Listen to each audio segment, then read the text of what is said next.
Heddi, rydw I a Dyma wedi teithio lawr I Dryfynwy. A na, nid I fwydio'r ceffylau. Oce.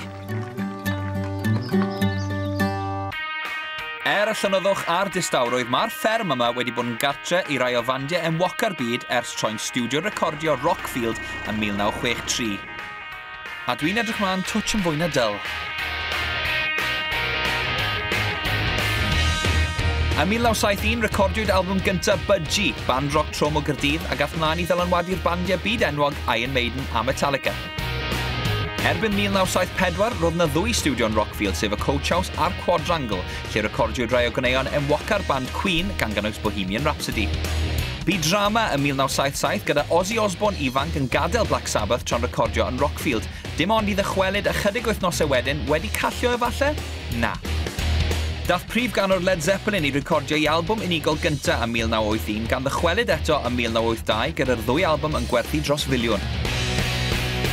Roedd 1989 yn ddechrau cyfnod newydd I Rockfield gyda'r Stone Roses yn recordio'i albwm gyntaf yma cyn dychwelyd yn 1994 I recordio'r Second Coming. 1995, neb llai na Oasis yn glanio yn Rockfield I recordio un o albwms mwyaf poblogaidd y 90au, What's the Story? Morning Glory. Mae Dyma a fi wedi dod yma I Dryfynwy I stiwdio recordio preswyl cynta'r byd ac I fan geni rai o recordio mwyaf adnabyddus yr hanner canmlynedd ddiwetha. Croeso I stiwdio Rockfield, iawn do? Dio.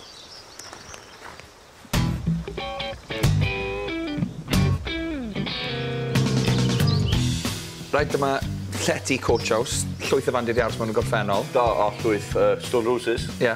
Nhw fyw yma am bron I flwyddyn hanner. Oasis yn amlwg, mae yna stori enwog am Oasis yn cael ffeit eitha mawr yma. Coldplay di aros yma, tag chdi, Ozzy di aros yma. Dwi'n eisiau meddwl mae'n tweithio mae'r lle yma wedi cael ei falu. Ond mae'n enfawr yfyd. Ydy, mae'n stafelloedd. Ie. Yn mynd i'r ochrau fyna. Ond peth ydy, mae'n rei stafelloedd efo dau gwely. Chdi Liam yn un, nôl yn y llall, yn tycio hynna ni fewn yn nos. Stag Liam, stag nôl. Mae jyst y wallgo I ddychmygu bod faint o hanes sydd wedi bod yma fynd I. Da ni'n eistedd yn lle am siwr Malsi, bod yn eistedd efo Sharon yn ffrio. Siwr fod. Nôl a Liam yn trafod yr album, a chdi a fi wan yn trafod byddwn ni am fod yn recordio. Del stiwdio recordio'r Coach House, dyma le ddechreuodd yr holl beth. Sut a pryd? Wel, nath ddechrau yn 1963, gen ddau frawd o enw Charles a Kingsley Ward. Oedden nhw wedi bod yn recordio lot o Llundain o barod, a nath nhw weld pam sy'n dechrau stiwdio bach hynna'n. Wedyn llofft cadw tatws ar benni. Nath nhw ddechrau jyst rhyw set-up bach recordio. Offer greiddiol fyd fi'n gweld.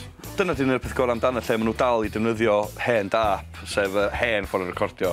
Pam recordio'r dap te? Be ti'n cael o wneud hwnna? Wel, cynesrwydd y sŵn, mwyn am byd. Mewn ffordd mae fatha gwrando I hen record a CD.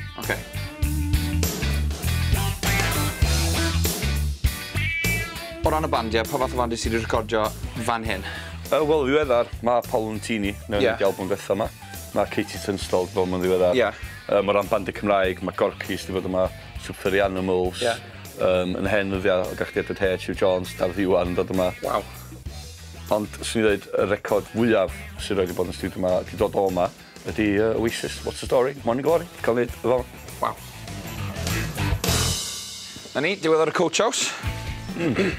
Ei, yn ôl bob sôn, o'n nhw gael y gynista ar y wal yma, bob bora, yn chwarae gitar. Ar ben hwnna? Ie. Ti'n meddwl nath ysbrydoli un o'r cneuon enwoca, falle? Na, dwi'n meddwl jyst wal, dio. Be special.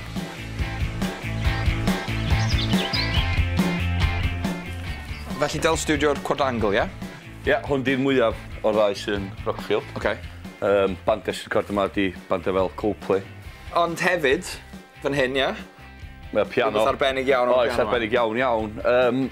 Gath y sengl, un o'r sengl fwyaf enwog erioed, sy'n ni ddweud, sef Bohemian. Meganomeg, gan Mega? Na sengl enwog erioed. Sef, ie. Granta. Sef? Bohemian Rhapsody, gen Queen. Waw. Cael ei recordio. Yn fama.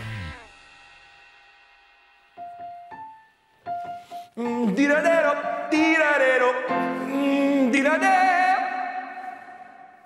Ti yn jocio nhw, ti'n gwybod pwy dwi? Ti'n gwybod beth dwi'n gwneud? Chdi, mega husby, ne?